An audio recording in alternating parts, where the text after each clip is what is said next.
Well, it's good to speak with you again, Andrea. We've done interviews in the past, and today I'm looking forward to hearing your views on the topic of improving procure-to-pay processes.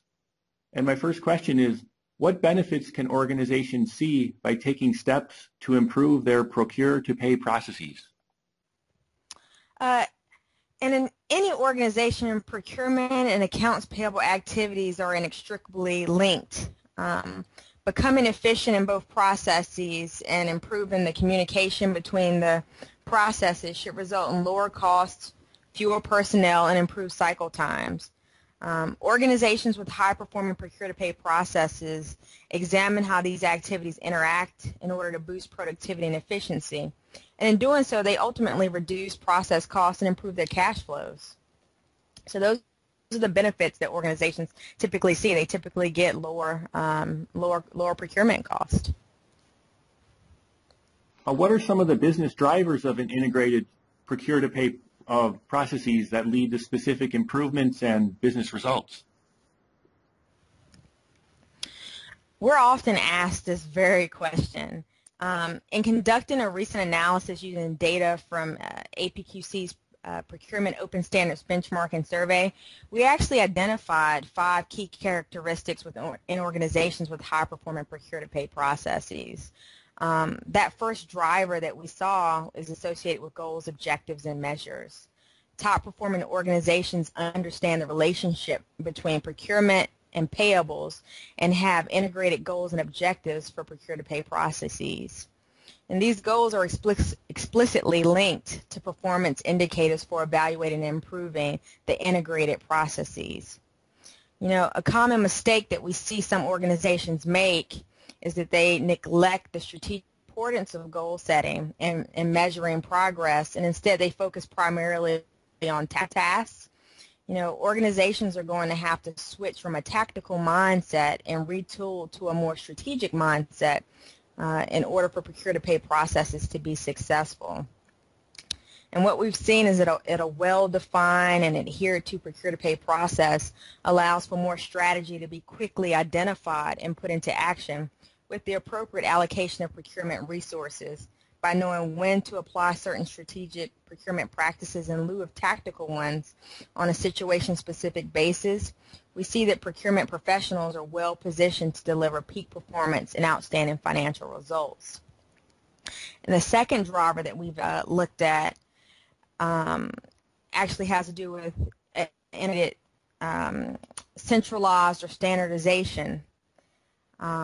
One of the things that we've seen is that top-performing organizations centralize or standardize their processes and implement cross-functional teams to enable focus on more strategic value-added processes. APQC's recent research showed that an organization can perform procure-to-pay processes well regardless of how it's structured. So even if an organization isn't centralized, the organization can still excel by enabling an easier, faster, less expensive process if they standardize. So in addition to simplifying work for procurement and payable support staff, centralization helps align individuals based on item type or commodity purchases. Centralization and standardization also facilitate the ability to take advantage of early payment discounts, which enables an organization to transform accounts payable into a revenue center by leveraging systems, people, and efficiency gains to take advantage of those discounts to become a more value-added function. The third driver in our research that came up was supplier management.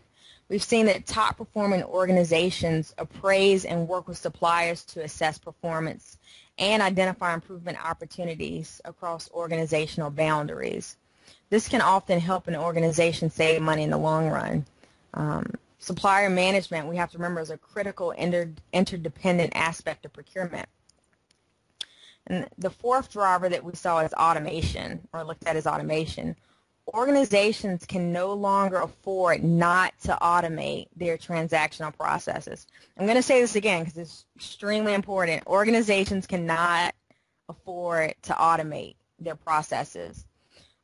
Those who fail to automate, we've just seen that they simply cannot match the speed, efficiency, and effectiveness of those who do. And regardless of how strong and efficient an organization's procurement staff is, because we all want to think that our procurement staff at these organizations are the most productive, it can't optimize its productivity without automated purchase order processing. So organizations have to keep this in mind. And automation, I mean, it drives productivity up, and therefore the cost will actually go down.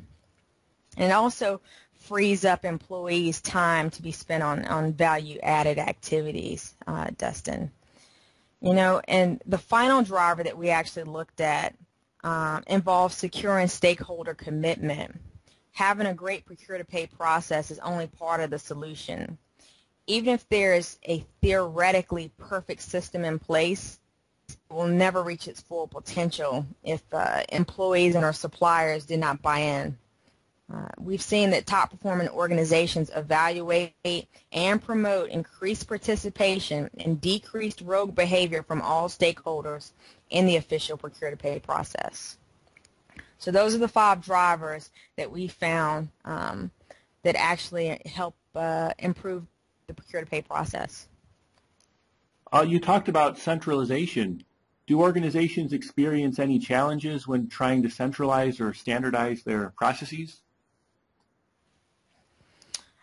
That's a good question, and we often have organizations that ask us about this also. Shifting to a centralized model is not without challenges, and it definitely requires a proven change management methodology.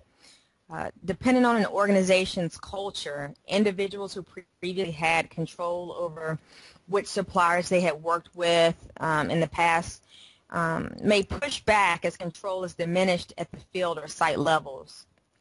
As with any change, there's always going to be resistance. But in the case of centralization within procurement process and activities, there are significant benefits in the long run. You just have to, the key to a successful transition is for an organization to have a clear vision, for them to have a defined change strategy, and for leadership to be engaged, have to engage the leadership.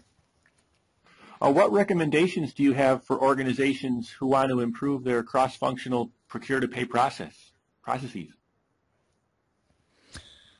Well, procure-to-pay processes are designed to provide organizations with control and visibility over the entire life cycle of a sourcing transaction.